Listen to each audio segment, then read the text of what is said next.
Good afternoon, everyone. Warm welcome to our session, Bridging Continents with Innovations in Africa, among other things. So thank you so much for making it after lunch. This is always the hard part. So this panel has a big job to keep people awake while the food is digesting. So that's a good thing. So welcome everyone again. So today we want to make this a very insightful session to really speak about the importance of innovation towards bridging continents. And Impact Hub and Impact Global has created this global platform for this kind of conversations. We all know that we are living in this globalized world that we like to talk about, but it's not the easiest to come out of our comfort zones wherever we are. We all have our own experiences, our own prejudices, our own negative and positive influences of things around the world. And I think you're here because of that, yeah? Because we know that collaboration is key, innovation is key, partnerships are key. There is a lot of amazing technologies happening around the world, but at the same time, it's not always that easy. And so today we want to showcase successes in that area, but also talk about changing that narrative, continuing to change that narrative, being very resilient about that. And I have a very powerful audience here, spanning government, humanitarian innovation, startups, but also lots of global leaders, I would say, who have transversed across many places. So I'm looking forward to an insightful session, and I hope that you will ask them important questions so that they can also stay awake, because I don't know. Or maybe they didn't have lunch so that they can prepare, but I'm not so sure. So we can just go ahead and introduce ourselves and the work that you're doing that's contributing towards innovation and collaboration in one way or another.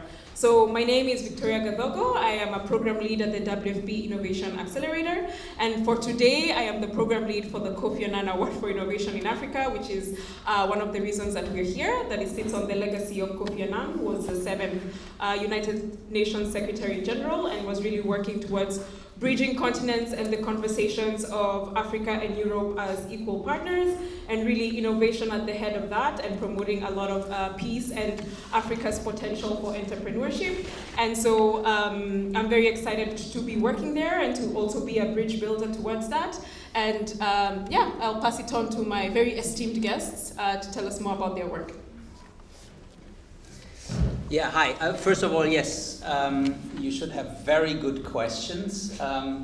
Pressure is on you.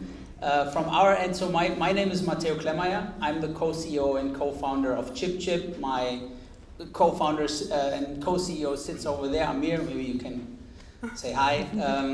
And our head of investor relations, Tsega, is also there. So if anybody wants to chit-chat, we're all about chit-chatting.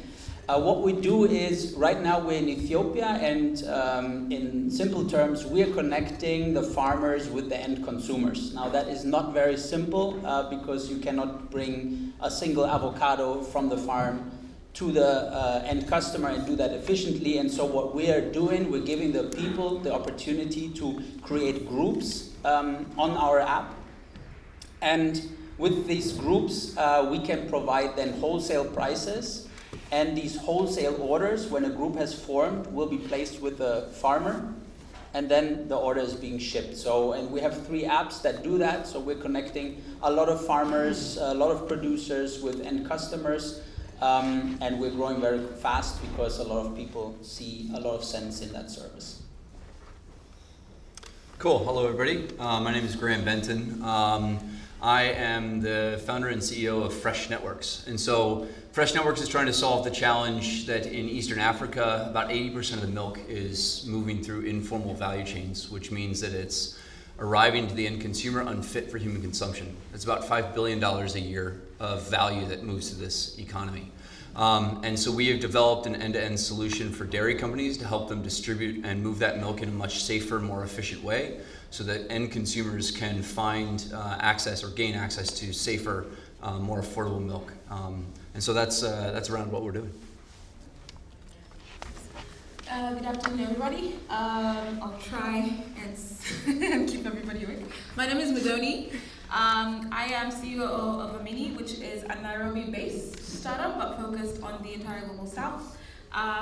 We call ourselves the data and compute backbone for but I'm going to focus more on what Vicky has asked, which is how are we supporting innovation. And I think that's actually core to our mission. So we talk a lot about data, we talk about a lot about AI models, we talk about all of these things, but a lot of times people don't really know what we're talking about. And I think the simplest way to put it is we are actually enablers for the ecosystem. We want everybody else to be able to build the solutions that they need because we believe very, very strongly in local context being actually the first piece that you need in order to truly make an impactful solution. So a metric for us that we're really looking forward to is when 1 million other solutions are built on the Amini platform. And so that's why we are really more of a platform or ecosystem company. So the work that we do around creating an enabling environment, making sure that infrastructure is there for you to deploy quickly, making sure the data is high quality, trustworthy, and accessible for everybody who needs it. Making sure we're putting together the different partners that you would need to actually deploy solutions. So working with everybody from startups to governments to development organizations. All of that comes together on the Amini platform. And I think that is really what we're trying to do is make sure everybody else on the continent can actually build cutting-edge solutions. Because we really, truly believe the talent is there, the skill is there, the solutions are there. They just need the support to actually push it up to the next level. So that's what we're doing as Amini. Yeah, hi, I'm Bernhard Kowatch. I am Director of the Global Accelerator in Ventures for the UN World Food Programme. Now, so my day job, if you want, is to work with inspiring entrepreneurs to my side, and also with partners, investors, and governments, actually like to bring people together and build bridges, essentially the topic why we're here today. And it's exciting because I think I'm also personally passionate about this, where it's like, if you think about the opportunity that's there, about business, startups, solving problems that people have, at the same time you can create an impact. I think there's so much more that we all together can do, and I think there's some great examples that we're gonna hear more about here today. But I'm also equally excited about like the potential and the power of us humans to actually create good together. So I'm looking forward to talking more about that. Good afternoon, my name is Heinz Habertheuer. I'm Director for Programs and Projects at the Austrian Development Agency, which is the operational wing of Austrian Development Corporation. And yeah, I think that innovation is at the heart of many successful development efforts, and it is, as I said, particularly key for making the development activities more effective and more efficient. And Austrian Development Corporation and BADA, we are supporting forward-looking technologies and innovation, particularly as well in and from Africa. And I think about the big examples we'll talk later. Excellent, thank you so much. As you can see, we have all the experience here. And my first question to them is, the people in this room have worked also probably in these regions, in these industries. They also know a lot of things, but everybody has a different experience. We have here Ethiopia, Kenya, Ivory Coast, we have government, we have development agency. What is the challenge that you are seeing in your context of having these innovation ecosystems working in Africa, but also in bridging this kind of gap that exists between continents collaborating together? What is the challenges you're seeing there, and what opportunities do you see? I don't know if that answer fits this room. I don't think right now there is enough investors that go just in it for the cash. I know that might be a surprising answer, but I think it drives a lot of distraction. There is a lot of lack of focus in this ecosystem in Africa. And even though for me it was very important to go to Ethiopia, to go to Africa, because I really wanted to build something of impact, something meaningful, ultimately we need to create businesses that are so successful that any investor goes like, wow, I can see that opportunity. And the opportunities are humongous. If anybody wants to come over to the pitch stage later on, we're going to talk about this. The opportunities are I don't think European investors can even grasp them. they're so big. And so, yeah, we need to find more of these people that go after it, that have other people, fear of missing out, moving into this continent, because there's a lot of opportunity there. And that's a big challenge to convince these kind of people. Yeah, no, I think you're right. And I think, just to kind of add on to that, I do think that a lot of times when you talk to investors or when you talk to entrepreneurs, you always hear about this gap. There's always the $30,000 to $50,000. Anything above that is really hard to find until you get to like a couple $1 million. And it's a challenge to find that missing gap that really enables people to build the prototypes and demonstrate it. And I think one of the causes for that, from a lot of the experience I've had with talking to a lot of these early stage investors, is also the willingness of larger scale investors to come in and buy out others, so exits, right? And I just don't see enough early stage, small scale investors exiting quickly enough in the space. And so I think that's a big challenge as well. I do think also like predisposed notions of the opportunity, like Mateo was saying as well.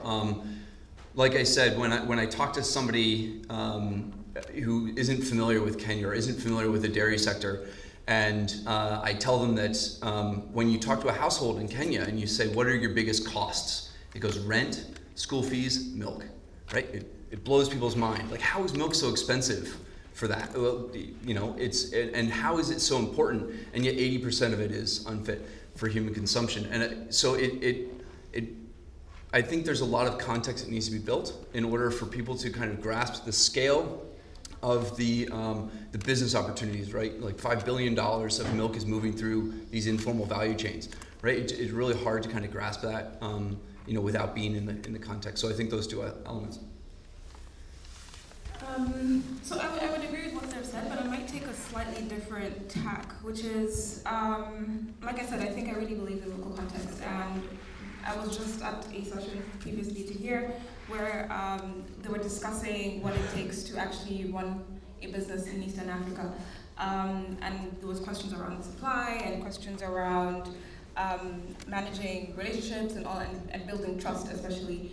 And I think one of the things that one of the speakers mentioned was, if you talk to a lot of these farmers, they just want to make money. It's pretty straightforward. They understand. I have a product. I want to get the best I can, the best I can out of that product. And people want those products. The same speaker was mentioning how some of these cashews are in high demand. But the challenge, I think, is there's a gap in understanding. People hear Africa and they have, again, misconceptions. And one of the things that we're really trying to do is make sure we kind of close that gap, reduce the opaqueness, create transparency, but more importantly, create trust.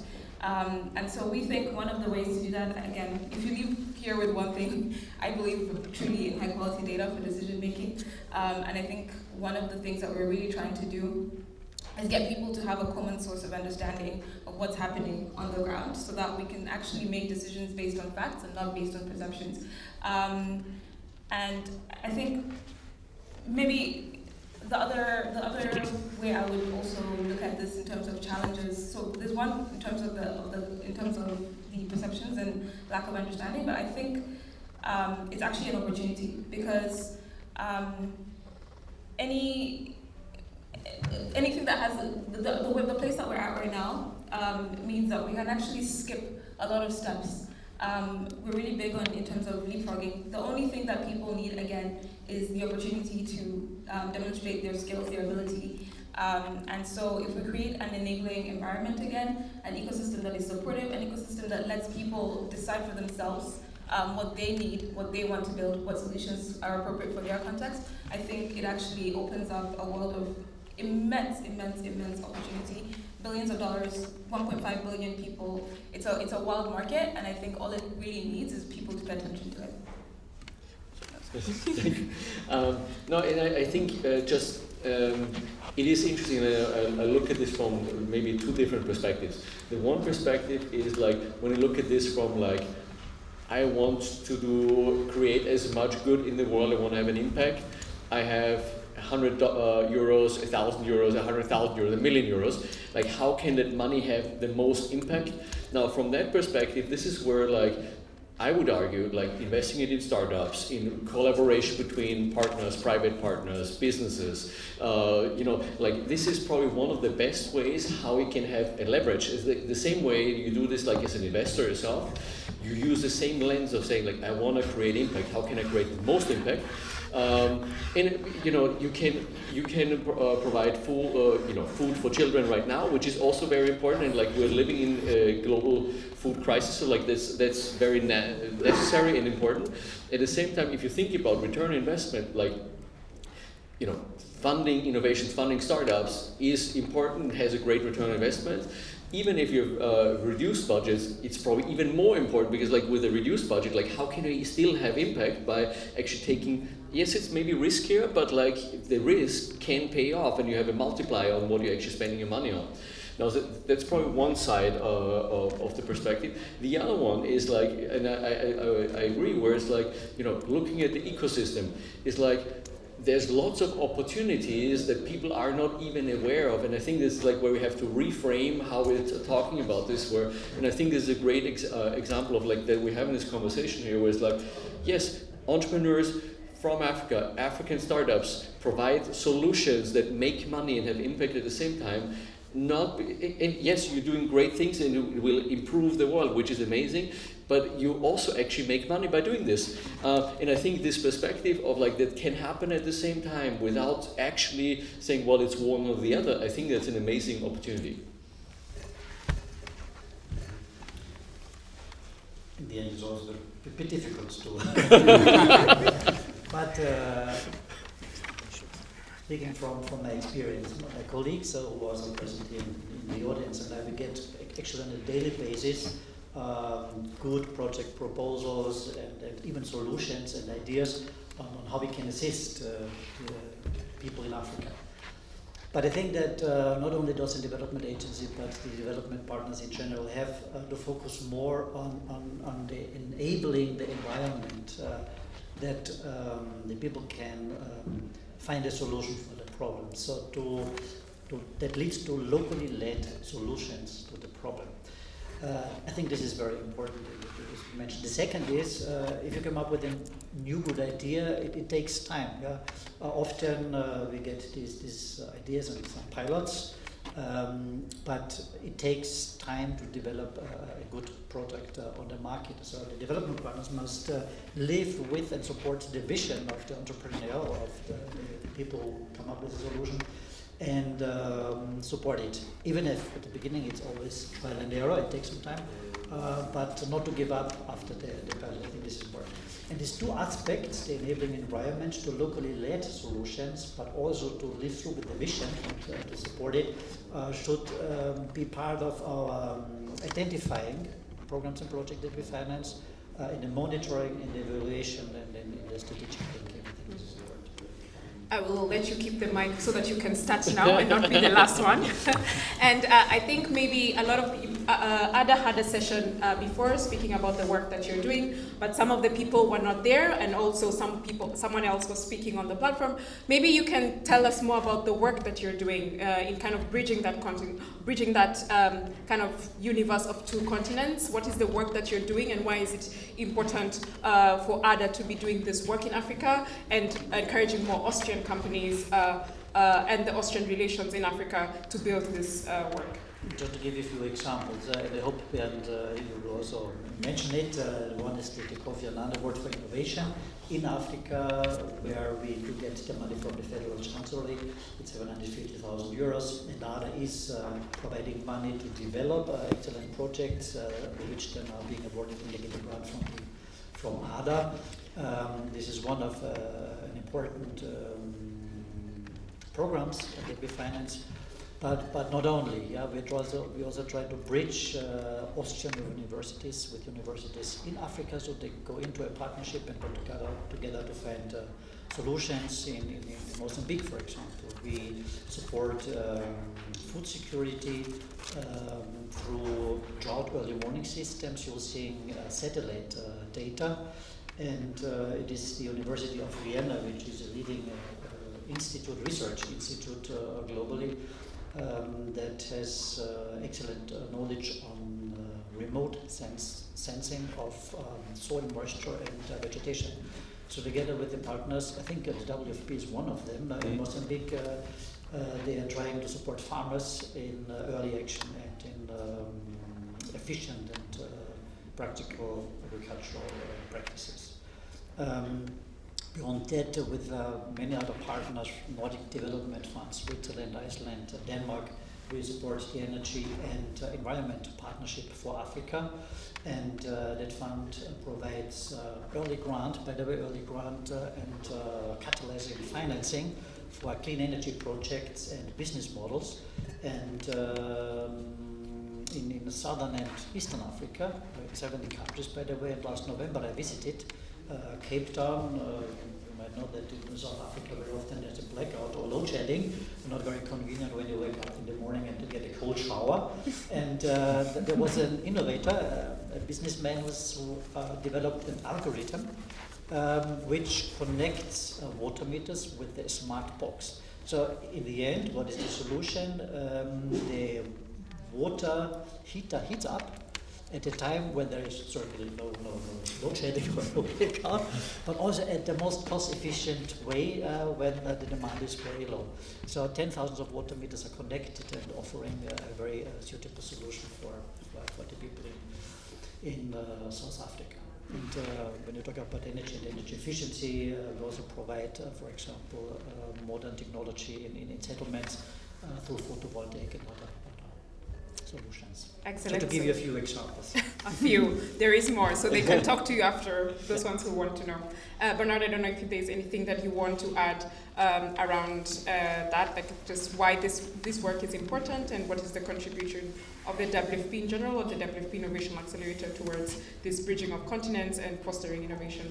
Yeah, so I should say, this year we're running a total of 18 different impact accelerator programs. I mean, also generously funded through the Austrian Development Agency, like the Chancellery, the Ministry of Agriculture. So Austria, different other governments, foundations. And I think this is where I have to say the role that we play typically is so how can we actually run these types of accelerator programs and then bring startups together with mentors, ecosystems, partners, showcases like this here, how can we actually make this happen?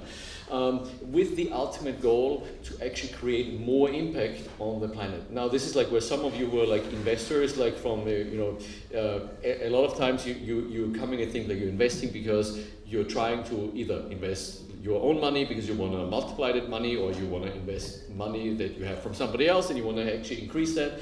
I mean, our logic is we do something similar with the ultimate goal to create more impact. So with the kind of the return on investment on the impact side, if you want. But there's good opportunities even with companies with the money that you're actually putting into this, where that's already happening. And just to go back to the Kofi Annan Award for Innovation in Africa, why is this so exciting? It is so exciting because it specifically focuses on building an ecosystem, African entrepreneurs, and helping them to grow and have impact.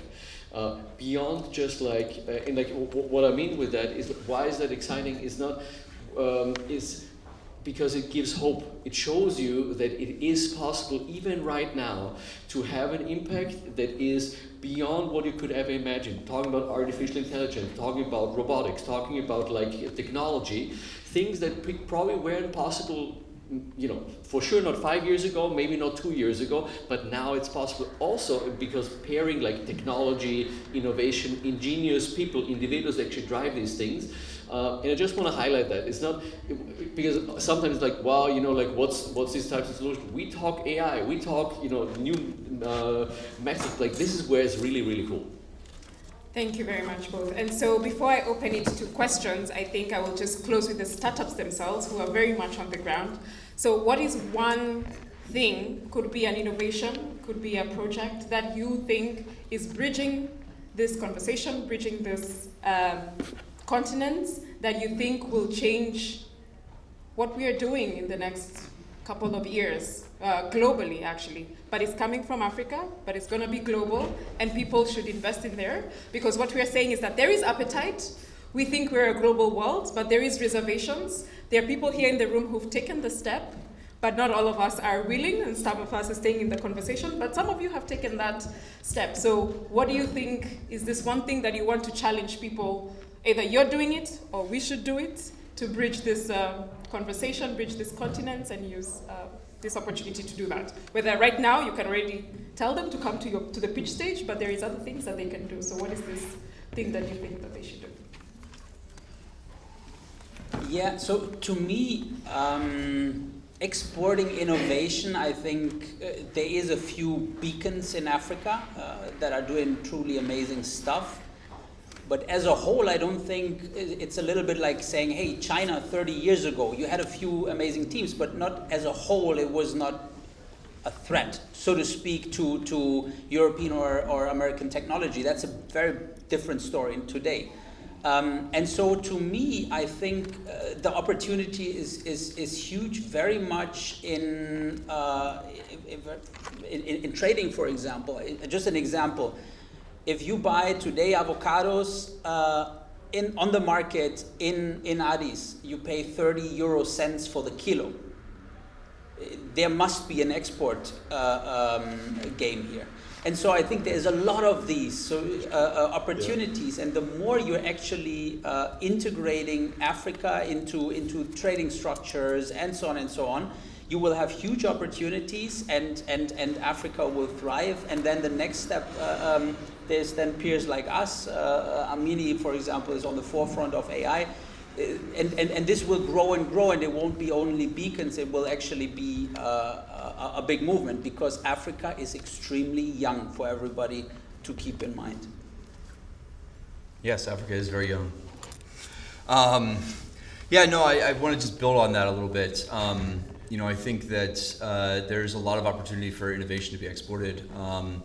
One thing I think everybody at this panel would agree that at least in Kenya and Ethiopia, and the experiences I've had, everybody's very innovative as to how they use technology and how they adopt technology to their needs. And so they're always trying to find new ways to use things, and you'll find things being used in ways that you didn't really imagine it was possible. And so I think in the spirit of knowledge sharing and bringing technology both from the north to the south and vice versa, it's important to make sure that we're looking at the local context and being able to share that knowledge across continents, and being able to move it among the different countries and things like that. In terms of we talked about a little bit about robotics. I think Muthoni is going to talk about AI, if I'm not mistaken. But I think that those are certainly areas that are becoming very disruptive. And I think that if we are going to, I think it's important that we do that with empathy, and we understand how those technologies are going to affect the markets and affect the region. We need to also make sure that we bring the region along, right? I'm very nervous that AI is being developed in the global north and not for the global south. And so the context and things are getting overshadowed. So that's something that I look at. So I am the resident AI. Sorry. AI individual on here, and I haven't talked too much about what Amini does. So please do come over to the pitch session that's coming after this. But I will maybe focus specifically on an aspect of AI that's coming up a little bit more, which is sovereign AI. It's the idea of using local data, local context, local models, having it owned, hosted, and managed within countries. And we've been thinking about this a lot, and I think this is one of the interesting things that could actually develop in ways that we don't expect, because countries are starting to realize the value of not importing technology wholesale and trying to apply it, especially with AI. You can't really apply a model that was built on a global stage to a local context. They really do fall apart. We've done a lot of benchmarking, and a lot of the time you find it doesn't really translate well. And what we're starting to think around is how do you create collaborative frameworks where you don't necessarily have to have every single country on the continent investing in its own data centers, investing in its own local models. Maybe there's space for regional hubs. Maybe there's space for example, Kenya runs primarily on renewable energy. So why can't Kenya power the data center and a different hub actually build the models and have collaborative frameworks for that? So thinking about new ways to produce value, I think is going to be one of the most important things we do going forward, especially in this world, in the paradigm that we're going in with AI as well. But I do think one of the most important things is what you were getting to, Graham, as well, which is in Africa, I think scarcity really is another mention. So the most famous example, every time I see I'm from Kenya, people here mention M-Pesa. That was really just because there was no banking systems and people needed to figure out a way to send money home, and so somebody came up with mobile money long before AliChat or WePay or Apple Pay or whatever. And I think something similar is happening right now. I think again it's just a stage for it, which I'm very appreciative of the Austrian government and WFP Innovation, Kofi Annan Foundation for giving the stage to some of these innovations.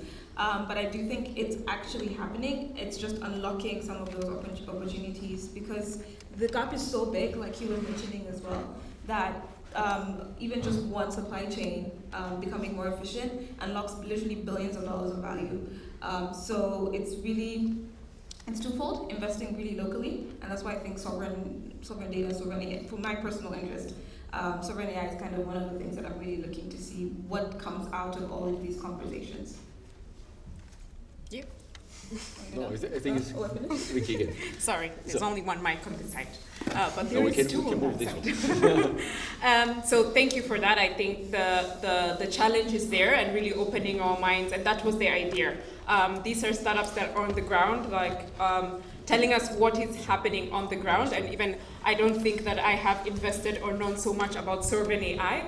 For a lot of us, maybe that's the first time you're hearing about sovereign AI. And so these are things that are happening, and you're challenging us to involve this conversation, knowledge there, and that's what we are kind of doing here.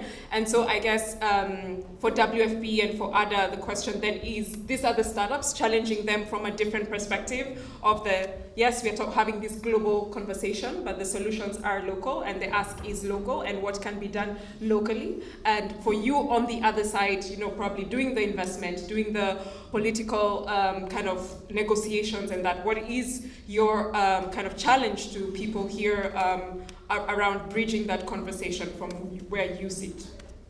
Also as Austrians, the both of you, I guess.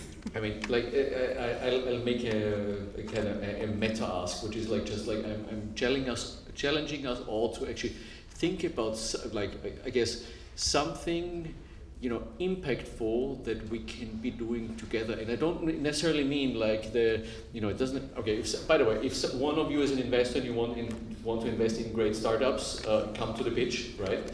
Also, if you are personally wealthy, also come to the pitch. So without kidding, but besides that, is what more can we do? And I think it's beyond transactional. Well, I give you money, I do that. It's getting a group of people together. Actually, think about maybe there's two companies. You work in Kenya, you work in Ethiopia. There's different things. Maybe there's. We learned if you need cashew nuts, I don't know if ChipChip can provide cashew nuts. I don't know. Maybe there's opportunity to do things together, and I think that's my ask. If you have ideas, let's dream big and let's get something together. There's not much to add.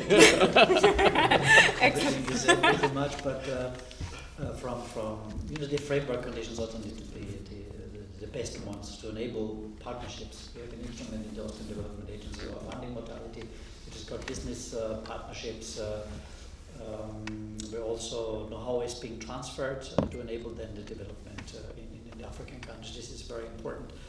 So the lawmaker as well can make rules and regulations. I think also of the European Union, it's not Austria alone, which enables this partnership between the continents and laws that are fair for both of them, and which enables to take something but also to give something, not only to one direction. I think is really very important.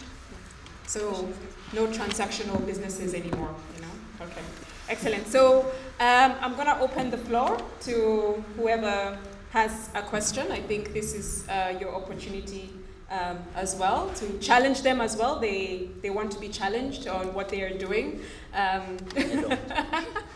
Okay, I want you to challenge them. They don't want, but I want you to challenge them. And I just want to open the conversation because we all know we are also here for the conversation and the networking. This is information you could have found on YouTube on one of their TED Talks, I'm sure. Yeah, absolutely. I think there is a mic. There's a mic. Thank you. You could also say who it's targeted at if it's particular. Actually, to all of you. I think the best way, and you said it before, the best way to sort of bridge gaps is to connect with people, and the next best way, I think, is to connect with communities. So I'm wondering what sort of communities are being built, or what sort of initiatives do exist already that connect the startup communities across continents, because I think that's like, that would be super interesting, both for investors, for startups, like for everyone. Yeah, I can start and then I'll just choose whoever two people or can take it.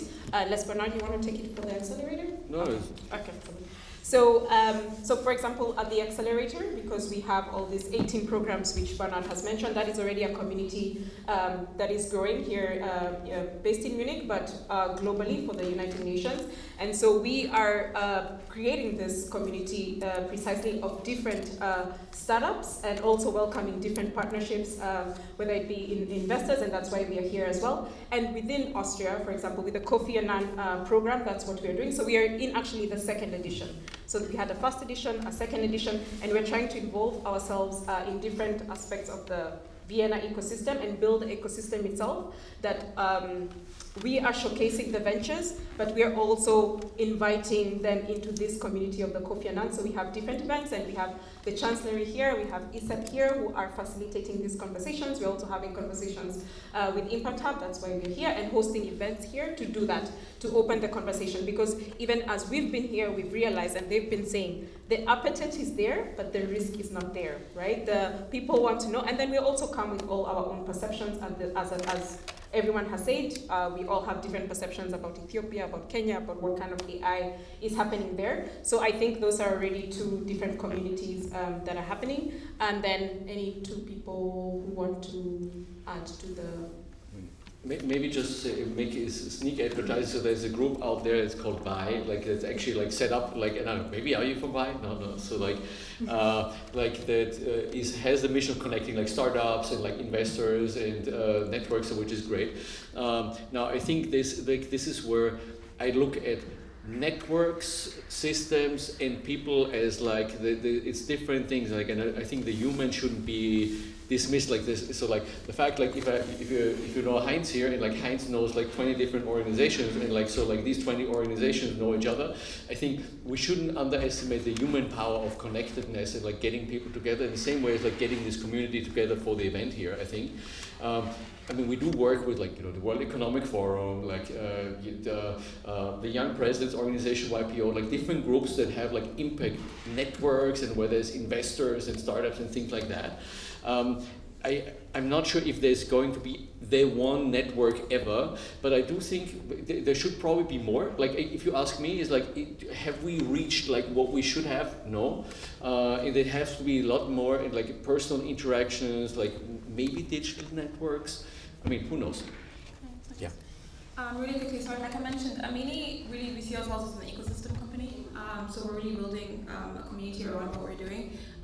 So we approach it like slightly differently. Everyone in Amini is basically super tech nerd, so we work with developers a lot. And it's one of our missions has been, from the very start, we started working with the community. The biggest machine learning developer community in Africa is called Zindi. We started with them literally before we had much of anything, and it was because we knew for our work to be impactful, we had to have millions of other people who are actually putting their brains to the problem as well. So we're really working towards open sourcing a lot of the work that we're doing. Already we have models that we've built, trained in-house ourselves, open sourced on Hugging Face. Anyone can go ahead and download that and start even deploying it right now. And so a lot of the work that we're also looking into is, like you mentioned, the university here is starting to collaborate on the continent as well. We do a lot of collaborations with research institutions outside the continent, and we really believe in especially South-South collaboration. So we do work with the University of the Philippines, West Indies, places like that. And so what the layer that we're trying to work on is not necessarily, obviously, we leave the impact to the experts here, but we love to work with developers, and like we're trying to build a bridge across the entire global south of developers who are all working kind of in their own regions and their own problems, but like putting their heads together on how to solve this where technology can, because it's not always a solution, but where it can, make sure we work together on that. So it's an important part of our strategy. Yeah, and I think that if you want like a specific community, whether it be in the dairy or e-commerce or Ethiopia or Kenya, those communities exist. So whichever you want, I'm sure they can tell you, and also other, I'm sure with every country they have their communities there. Perfect. So we have 5 minutes, so there is still time for another question if anybody has a question. Yeah.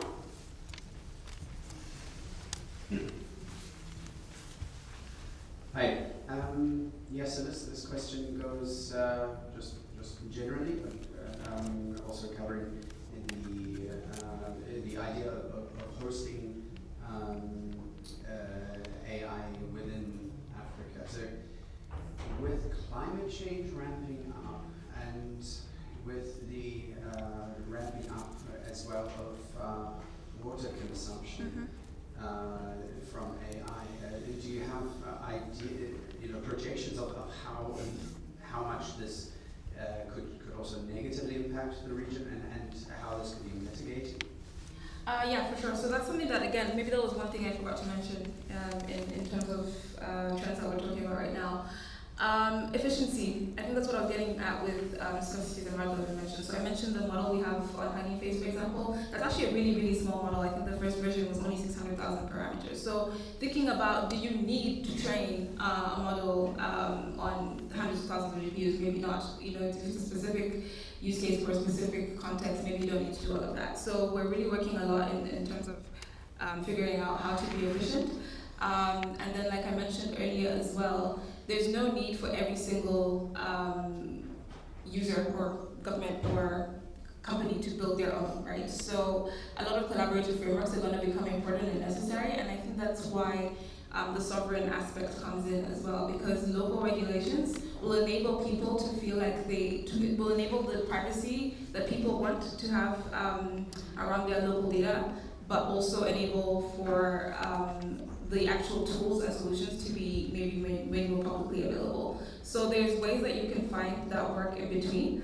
And again, if one country has renewable energy sources, why not use that for hosting, and another country can actually do a lot of the developing. So I do think it's really about rethinking how do we create value as a community versus everybody out trying to kind of win this war.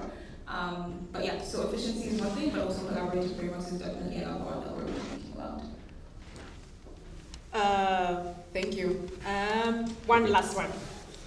Go ahead. Thank you. Thanks for the discussion. It was really interesting to follow. I want to pick up on something that was said in the beginning, how this first barrier to financing is often one that's hard to overcome, the first 50K or maybe even less, for startups to start working and get their product services on the market. So we have heard some opportunities that are available, Kofi Annan Award, other business partnerships. But outside of that, what do you see as main channels through which young African entrepreneurs, startups can get access to funding? And what are challenges that we have to overcome in order to make funding more available? I can start because I think that was my comment. I think there's two things. One is that oftentimes we don't see people taking their time in order to develop their products slowly in an efficient way that gets them to the stage where they're ready to take on the capital or larger sums of capital. I think that fundamentally we just need more people that are willing to come in earlier and take a higher risk but a higher reward opportunity in the space. And so talking to a wide range of early impact investors, the ones that want to come in early are often seeing much higher returns to their investment, well beyond 10x of what they're getting out, but they don't see that becoming liquid enough, right? And so that was part of the reason why I was the challenge that I'm seeing as well in the space. Anyone want to add anything else around raising funds? Okay, I have 1 minute. So what I will do, go ahead, Bernhard, if you can do it in 1 minute. It's just like we probably, can you hear me? Yeah. There's not enough money in the market for every great startup. So I think that's a truth that we need to face, right? Now, the more advanced you are, the better it is. The more early funders you have, the better it is. Now this is where the market is skewed towards if you've been a successful entrepreneur yourself before, if you have been successful as an executive, if you have wealthy family that funds your first startup or the first seed funding, you will be better off on the journey. This is where inherently a lot of startup founders are disadvantaged. This is bad, right? And it's not for lack of good ideas, not for lack of great startups. Now, what can you do? Okay, there's going to accelerators, going to investors, going to the impact hub, co-creation spaces, where you'll find investors, support system and so on.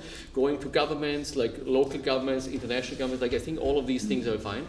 I would just look also into I think what happens if you don't have funding? You have to raise more funds, which means you need to make more effort. You need to go to conference, you need to go to investors, all of that. You also need to make sure that